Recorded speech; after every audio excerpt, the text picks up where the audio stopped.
Minangkabau diklaim Malaysia? Inilah fakta sebenarnya.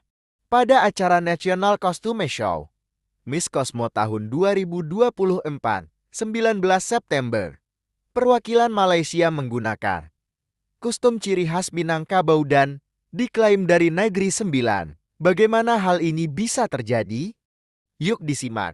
1. Raja pertama Negeri Sembilan, Raja Malewar, asli Pagaruyung, tahun 1773 sampai tahun 1795.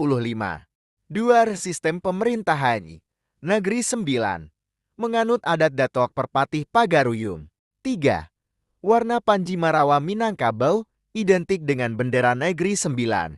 4. 9 nama suku di Negeri Sembilan diambil dari nama daerah di Minangkabau. 5. Bahasa Negeri Sembilan identik dengan bahasa Minangkabau.